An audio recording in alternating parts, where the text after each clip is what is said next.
then when I've kind of gone over my dilemmas and strategies and mistakes that I've made, that you will share some of yours as well as completely open to questions at the end of it on top of that. So my name is Alison Broddle. I have worked for the CBC for nearly 25 years.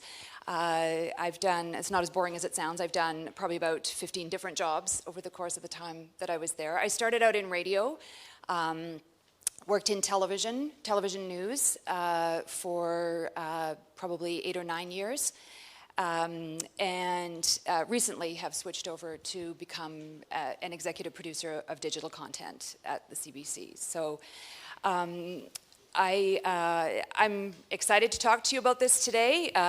It's something that's very close to my heart, something that is not theoretical at all. It's decisions I have to make every single day around what is viral and shareable and would get us lots of page clicks versus what we need to steer away from because it would do more damage to our brand and it wouldn't help us in the long run. So I know a lot of people even in newsrooms that aren't public broadcasters deal with this kind of thing every day. What fits into our mandate and what doesn't? And is that locked in stone, or does that need to change and evolve and be part of an ongoing discussion? So a couple of years ago, I realized that there was a conversation that kept happening in my particular newsroom. Something would pop up on social media, somebody would send us some piece of UGC video, there would be a petition started on Facebook, and somebody would say, oh my God, we have to have that story on our website. Almost immediately that would be followed up by, no, that's not what we do here. We're better than that. We don't chase cat videos or bear videos, as are more examples that I have from Canada. And so that debate was continually happening because, as you know, in a newsroom, you're continually getting this material. People are finding it on social. People are sending it directly to us. And so that got me thinking about what kind of framework, what kind of structure, what kind of principles should we be applying, particularly as a public broadcaster, to making these kinds of decisions. So there's a school of thought within my own institution that believes that you can just do this on principle. You can just say on principle, we're not going to worry about metrics. We're going to keep our core strong because we don't want to ever become clickbait hustlers and we don't ever want to do a story about a Kardashian. It's a simple solution. It's an elegant solution. But I think it's wrong. I think that what we do every day is much more nuanced than just saying we're not going to pay any attention to the metrics, the populace, the celebrities. It's much more complicated than that. So let me just quickly lay out sort of the unique challenges that a public broadcaster faces, in particular the CBC, but I think others will be able to relate to it. We do need page views to stay relevant. That's part of our mandate, is connecting the country and speaking to as many Canadians as we can possibly reach. So we need them to see our content in order to be able to do that. But we need to be credible. We need to prove every day that we are worthy of the tax dollars that get sent to us, that fund us. And so if we're just chasing cat videos, if that's all we're posting to meet the first criteria, we're not going to get very far. We're going to lose our integrity, we're going to be criticized, and we're going to be called out as not being distinctive enough. So there's a lot of competition in our marketplace, a lot of people doing the same kinds of content. What makes us different? We have to still differentiate ourselves. And the bottom line is, if we're not meeting all those criteria, we're not going to keep getting funded. We're not going to keep getting the political support that we need, and more importantly, we're not going to have the public support that we need. Excuse me. But I think that we need to pay attention to where the audience is. And the audience, as we know, is moving to digital platforms. And I don't think that these things are necessarily mutually exclusive when we're talking about operating digitally. So let's have a quick look at what that audience looks like. So the Reuters Institute puts out an annual digital news report. So looking at last year's numbers for the US and the UK, you can see those top two lines are TV and online as being the main sources of where people get their news. But if you look at that yellow line, which is social, that's the only line on the graph that's going up. And look how rapidly it continues to go up. When you ask people, what is your main source of news? If you look over on this side of the graph at the red bars, we're looking at roughly 40% in the countries to the right of Italy are getting their news from online and social. When we look at the Canadian breakdown, you can see the average is 38%, so around 40%, around the same as the other countries. But look at what happens when you zero in on the younger age group. In that 18 to 34-year-old category, 57% of those surveyed say that their main source of news is online and social. So we have to pay attention. We have to pay attention to this audience, and the bulk of that younger audience is on mobile. We call it digital as one big platform, but the bulk of them are on mobile. So what kind of challenge does that present for us? So as I mentioned, it presents a demographic challenge. The CBC typically on our broadcast platforms has skewed towards an older audience. 55 plus is the average audience for our radio and TV platforms. So already our brand is not reaching that younger demographic. That's a huge challenge for us. The likability factor, and what I mean by that is not just, oh, they like us. I mean, this is quantifiable by something called a net promoter score. I don't know how many of you are familiar with that. So we do fairly well in terms of page views, but when people are asked, when you drill down a bit further and you ask, would you recommend this page or the CBC as a news source to friends and family, we don't score very well. And that's not good. That's not good in terms of building up loyalty to our brand and getting people to come back. Distinctiveness I touched on already. There's a lot of competition. There's a lot of private broadcasters, private print outlets who would prefer that we just go away, that we not be competing on the web. Because we are taking away page views from them, and we are subsidized. And then the one that's unique, I think, to the CBC is what we like to refer to as the elephant next door.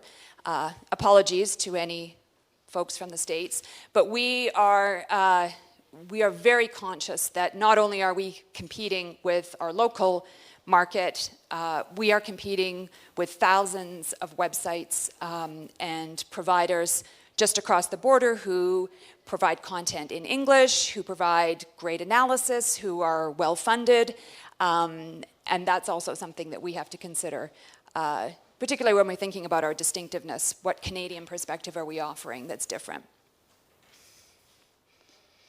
So we're not the only public broadcaster under pressure to have a presence.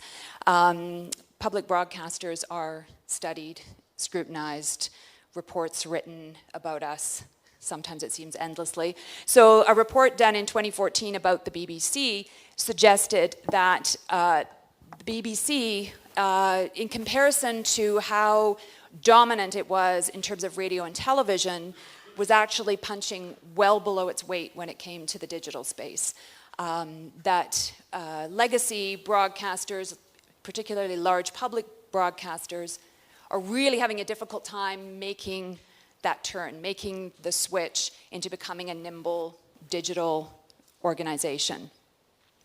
One of the interesting things in this report was some recommendations as to how the BBC could make itself more relevant, could make itself more competitive, could perhaps use some tactics that were being used by the competition, particularly BuzzFeed, that the BBC should be experimenting with more content and more formats and treatments that looked more like BuzzFeed. And so my favorite article about this report was, in fact, a BuzzFeed article that listed 7 ways that the BBC could fix itself. But I don't know that anybody is thinking that public broadcasters need to actually turn themselves into BuzzFeed. As somebody said earlier, we're different. We do different things. But can we learn something from the competition? Absolutely. We need to have more voice and personality, but we need to guard against whether we're going too far down that road. So let's start with what we actually mean by clickbait. So I think the classic definition was a headline that was a tease on a story that didn't actually deliver. It's a headline that gives you just enough information to tease you into wanting to know more, to open up the curiosity gap, but not actually fill it. So you need to click through to read the story. And I think the sort of classic example of that is, man goes into a building, you won't believe what happens next. That's sort of a classic example of trying to get somebody, trying to lure somebody into a story that maybe isn't that interesting when you get into the story, but you've sort of titillated and piqued somebody's curiosity. I think today that definition has become a little bit broader. I think it means questions in headlines that don't get answered within the story. And I think for public broadcasters, it means anything that the public considers too lowbrow, too in bad taste, is somehow beneath what a public broadcaster should be doing in terms of public service. On the flip side of all that criticism is the fact that we are more and more using a publishing platform that actually rewards you for doing all of those things that I just listed. And like it or not, as probably for many of you in this room, Facebook is our new publishing partner, or maybe master is a better term. In North America, 40% of people get some or all of their news from Facebook. And so when Facebook is making the rules, we need to follow them. And that's for a couple of reasons. One is we want people to click through to our stories and share them and generate interest around them. But the other thing that happens when we have a story that spikes on Facebook and is peaking, trending, we can see on that same day that all the other stories we publish that day are lifted by that spike. And that's because people click through to the site and then they look around and they look at other stories. Or they click through to that page and they think, oh, I kind of like this content that CBC is putting in front of me. Maybe I'm going to actually independently go off and search it. And so we can see that when we have a really popular story, and I'm sure you've noticed this as well, that it lifts up those other stories. And that includes the politics, the analysis, the investigative, probably all those things that you think traditionally is what a public broadcaster should be doing, but sometimes we struggle to get eyeballs on those stories. So it's not just a simple case of, am I going to put a story out there for the sake of just getting page views on that story? It actually builds the brand and builds interest in the other stories that we do. So the problem, though, is that Facebook is a little bit like crack cocaine. And you get addicted to it. And that makes you do things that maybe you shouldn't do. So this is a story that we published on our website. Shameless amusement. I told you there'd be bears. There's more bears coming. There's bears. So this is an animal video with a headline that manages to include baby, pole dancing, and YouTube. Internet gold right there. And that story did very well for us. However, as you might expect, we got criticized roundly and soundly from the public for wasting taxpayers' money on such childish tripe, I'm quoting from the comments. And as the public broadcaster, because we're held to an even higher standard, we were also called unethical because apparently by posting this video, we were condoning the guy who shot it from getting too close to wildlife and possibly endangering himself and the bear in question. So this is what I mean by we hear the backlash times 10. You'll notice I'm not playing this video for you because it would distract you so much you wouldn't listen to anything else I would say, but you can go and look it up. It's very cute. The BBC did a story about the fact that comedian Stephen Fry had quit Twitter. And included in the story, Twitter reaction to the fact that he had quit Twitter. Guess what? The BBC was then subsequently trashed on Twitter for engaging in a story that people did not think was befitting of the public broadcaster.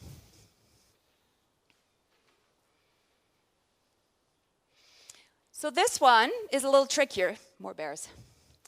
This looks like clickbait, right? Got a big name celebrity, got some cute bears, but there's actually a serious story here. And we had already done the original story before Ricky Gervais got involved, I'll just say, in our defense.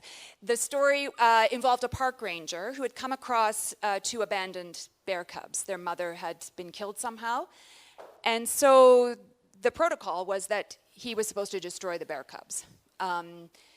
And instead, he took them to a refuge, a rescue center, and was subsequently fired because this violated the operating policy. And so we did a story about that. And I don't know if you guys know that Ricky Gervais is a big animal activist, and he's very active on Twitter. And so he had retweeted our story, and then we engaged with him on Twitter, and then we were able to do a story about his reaction to our original story. But this one, I would say, because the original story was of interest and in the public interest, was a worthy story. You can feel free to disagree with me later. And I should just say here that I am offering up my thought process and my sort of rationale for making decisions. I am not suggesting for a minute that they're all the right decisions or that there isn't a better way to do it. I feel like we're all wrestling with this to a greater or lesser degree. So how do we know when we're going too far? How do we know when we're starting to lose our credibility? I think kind of the key thing that I've come to is we're asking the wrong question. We shouldn't be asking just, is the public interested in this? Because that's how you end up with the Kardashians and the Beyoncés and the cats and the bears.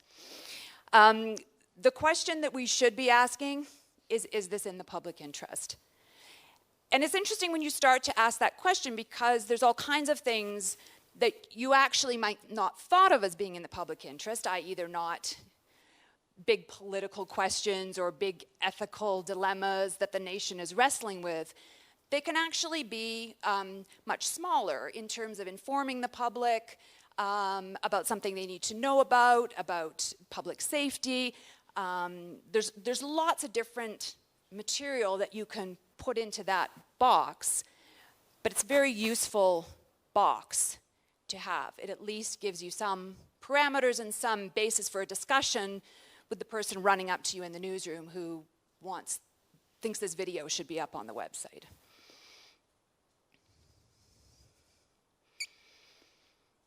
So let me just touch on our mandate for a second. So CBC's, and as far as I can tell, this is not hugely different from other public broadcasters. So our mandate is to inform, to enlighten.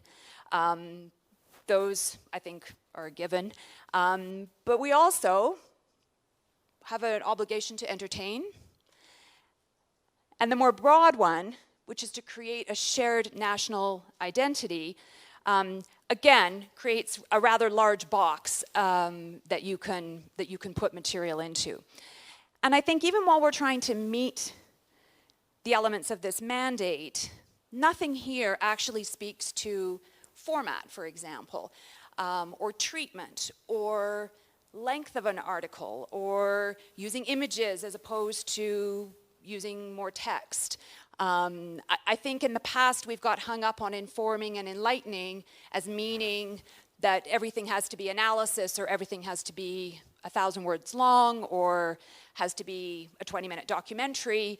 I think we could meet a lot of these criteria, but experiment with some different formats and some new formats.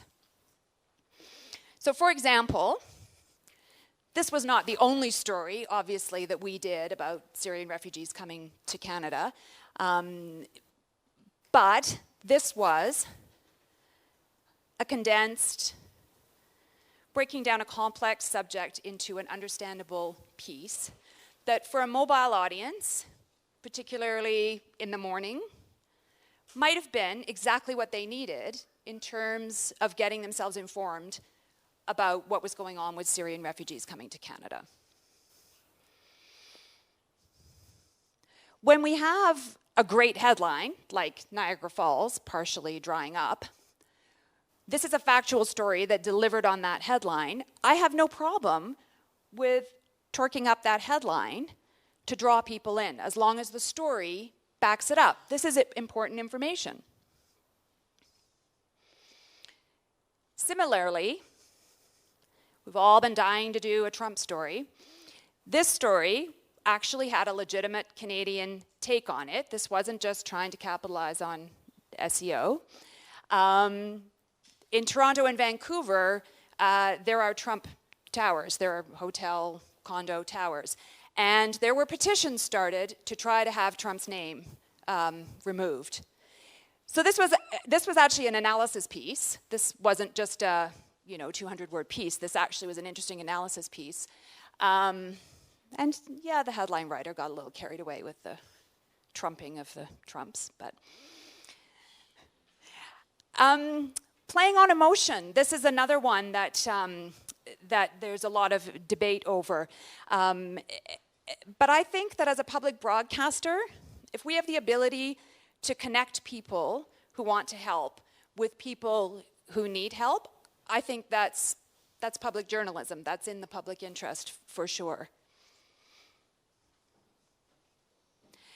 And I think that when we talk about entertaining and uniting the country as those two other criteria of our mandate, not all news is serious. Sometimes there's little playful stories about a tiny town in Alberta that has a 2-minute St. Patrick's Day parade.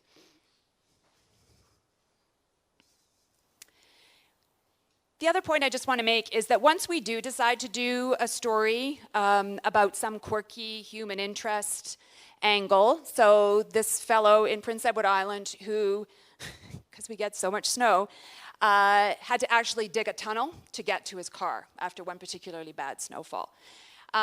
So this is how it was originally packaged on Facebook. If you look over here, you can see it generated about 1,200 link clicks. So we changed up the packaging. We added the tease line, only in Canada. And now we've got him digging an epic snow tunnel to get to his car.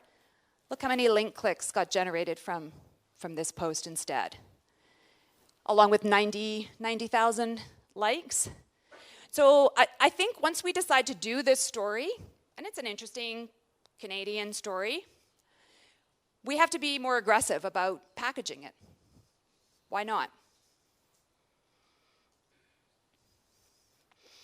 I also just want to point out that despite all this attention that we pay in our newsroom to clickbait and what to do with this viral video or that viral video, the top viewed stories on the site that I manage in the last couple of years were not the clickbait. They were by far the earthquake story, which was really not a serious earthquake at all, but earthquakes generally, maybe they're clickbait, I don't know, but they're certainly in the public interest, they're public information that people want.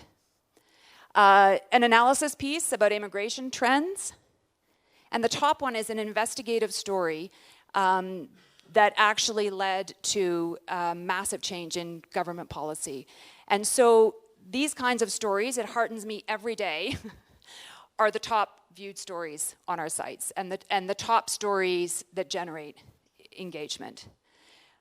But I think if we want to keep bringing people to our site and keep them looking at these kinds of stories, I think we do need to make peace with, and we need to make policies around what we do about those other kinds of stories.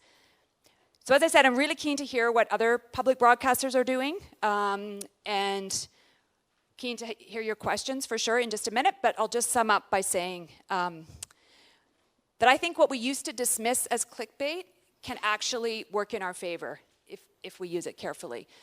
So clickbait can increase our relevance simply by bringing more people to our site, to our Facebook page, and to our other stories. As I mentioned, the spin-off that comes from having a big spike on Facebook. Clickbait helps us to have more voice and personality, which gets at that distinctiveness. And whether that voice and personality is occasionally playful or more serious in terms of the analysis pieces that we write, all of that contributes to sort of building a more rounded site that doesn't just look like eat your vegetables. As I mentioned, it can increase audience for all of our stories, not just the one in question. And these kinds of stories actually, we find, can engage the audience in greater numbers and intensity.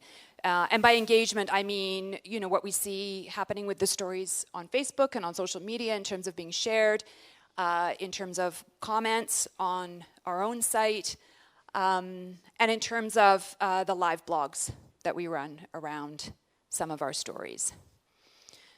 So I think that, one of the key things that a public broadcaster does is enable the public to think critically about things.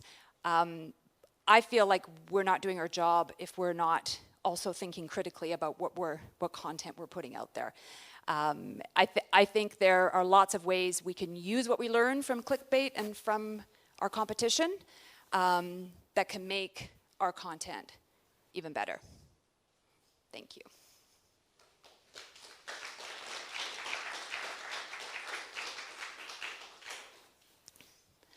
So as I said, I'm really keen to hear how other public broadcasters are making the transition, both in terms of turning broadcast operations around into nimble digital entities, but also how you wrestle with these kinds of questions, or any other questions.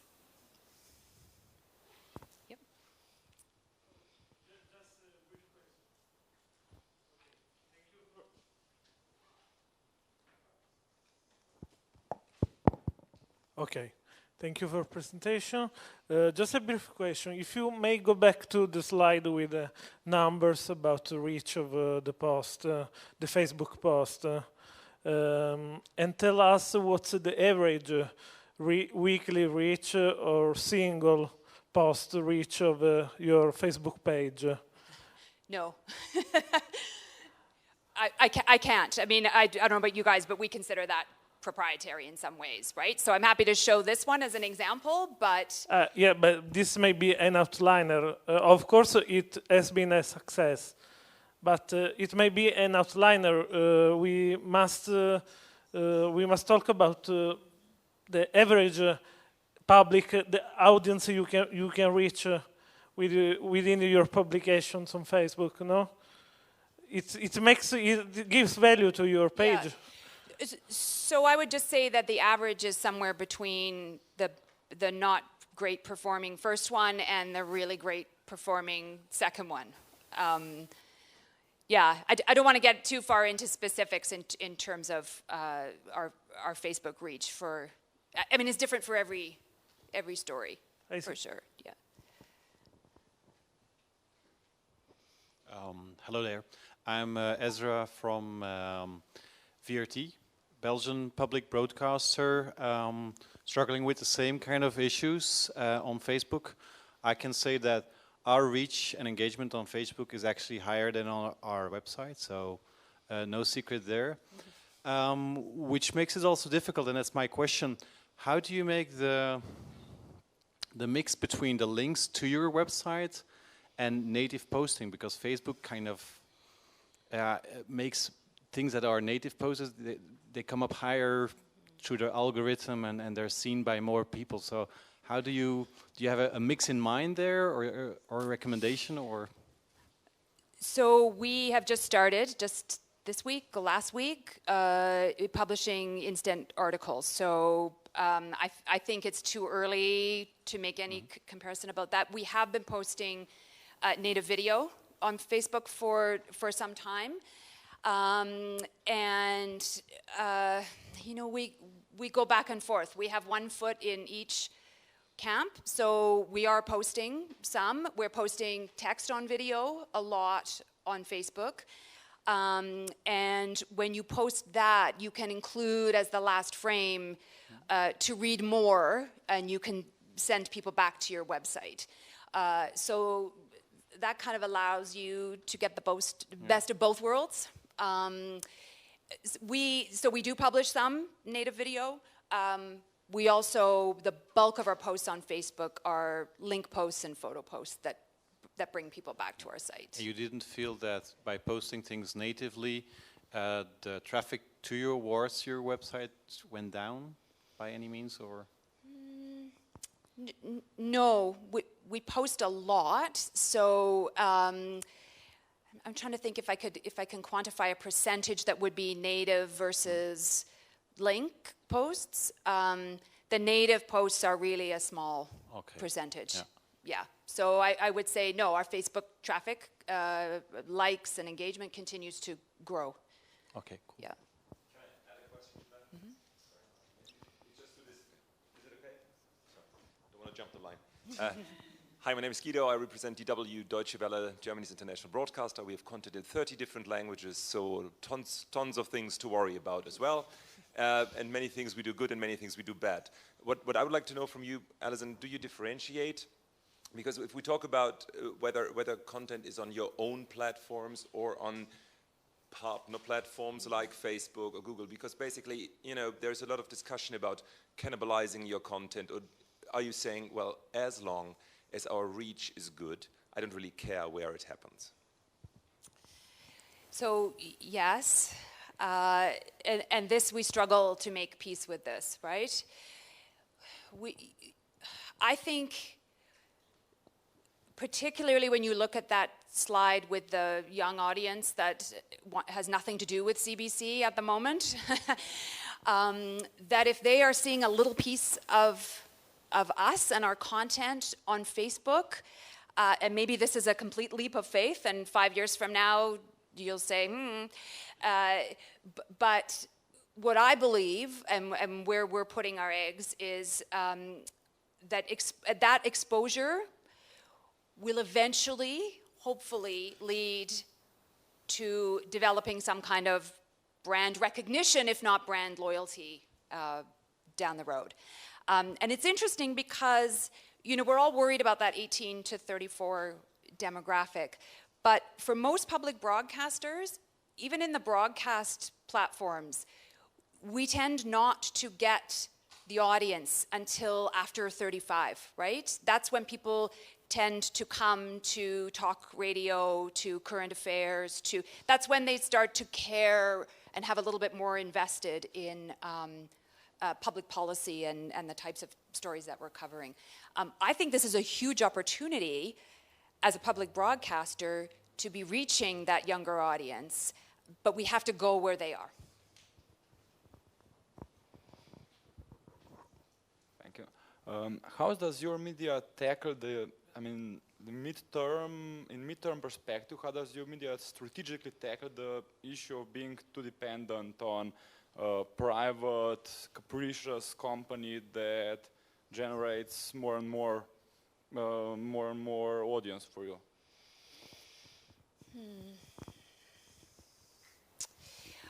I think we have no choice. I think we have discussions about this all the time.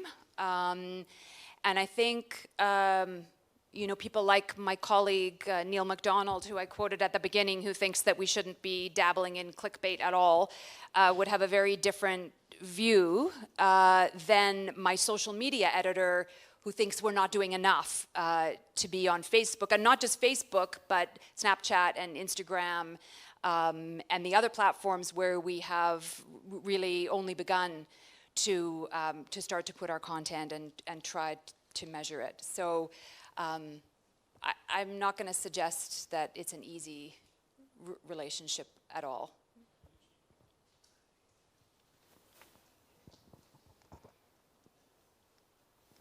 Hi. I also work for a public broadcaster in Germany, and because you said just now, you said that we have to go where the young people are, like the platforms, and you mentioned Snapchat and Instagram, and I was wondering what exactly you're doing there, because I've been researching for 6 months, well, we finished now, for one of the biggest German TV news shows, like how they can reach the younger audience, because they're still very popular. But I think the average, the age is like 62, like from the people that are watching. So our job was to find out how can you still reach the millennials. So I was wondering what you're actually doing on those platforms, and especially how you finance it, because that's a big problem in Germany at least, yeah. So the answer is perhaps where you are is not much at the moment. And I think you've hit right on it, is that it becomes a question of resources. And at the moment, the one, behemoth that we can see is Facebook. And so if we have any resources to put into social media, that's where they go at the moment. Besides actually creating the content, which is where most of our resources go. So we have just started dabbling in those platforms and trying to figure out what works on each of them. And the interesting thing, experience we've had with Instagram, which we've done a little bit more on than Snapchat even, is we're lucky that we have some of the best videographers in the business working for us, because they work for our television platform. They also are fantastic photographers, and so we have tapped into those skills, whether they're at a story, at a breaking news story, or, as you know, Instagram loves beautiful beauty shots from around your city and your community.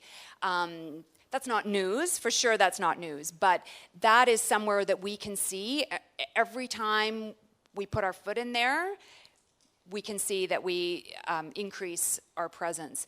The other thing we've done on Instagram is we've taken infographics that we are creating to embed in stories or to put on Facebook or Twitter, or that we're creating to put on the Supper Hour newscast and putting those up on Instagram.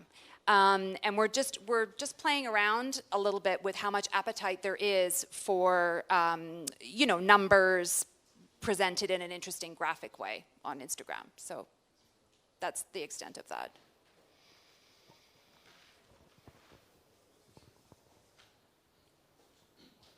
Are you doing those kinds of social platform experiments simultaneous with broadcasting, or are you also investigating using them to forward promote content to younger audiences? So we are experimenting with, I think what you're asking is about using the social platforms to promote the other platforms. Yeah. So we've spent quite a bit of time and resources going down that road. I think where we are now is that it generally just annoys people on Facebook to be given a tease that doesn't tell the whole story. Or to put something on Facebook in particular that says, hey, here's a little bit of this, or did you ever wonder about that?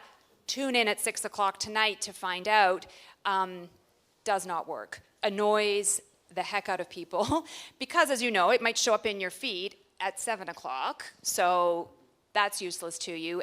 And I don't know, maybe you're on the bus looking at your phone, you're nowhere near a TV, and you have no interest in watching TV. So I think if we were to do a companion treatment on Facebook, we would maybe do a 45-second text on video version of what was going on television or radio, and that would be all you need. And again, hope that people are seeing that, enjoying that, getting something out of it, and maybe it tweaks in their head that, hey, CBC also does TV news. Maybe I'll check that out. Although, if you were at the panel discussion yesterday, the future of TV news is in dire straits. So I don't know that I'd want to tie my digital platform to TV news, but yes, we can certainly put the content on different platforms. Good. Yeah. Do you have a question here?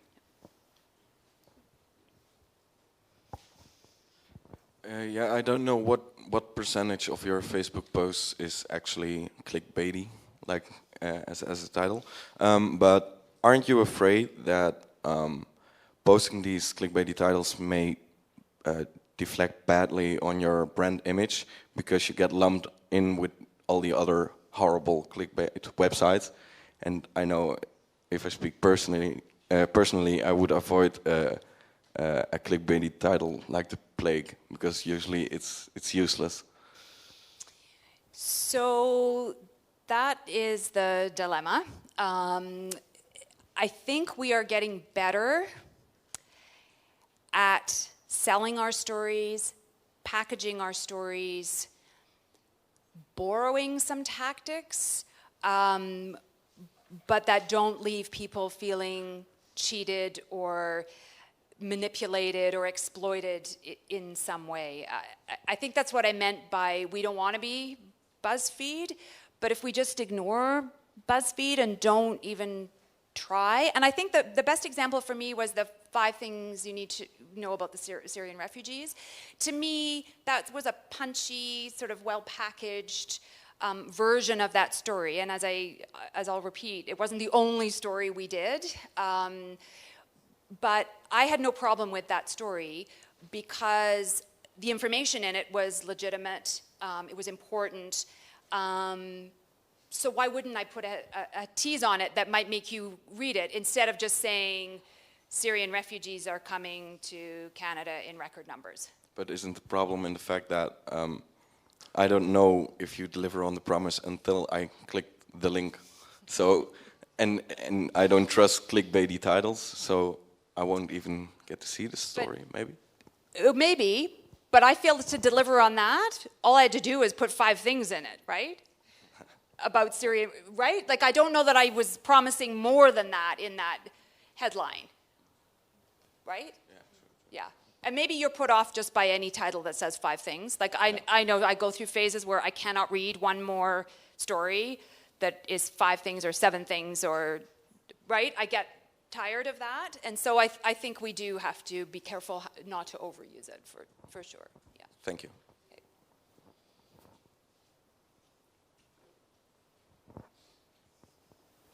Any more questions? Experiences? Don't be shy.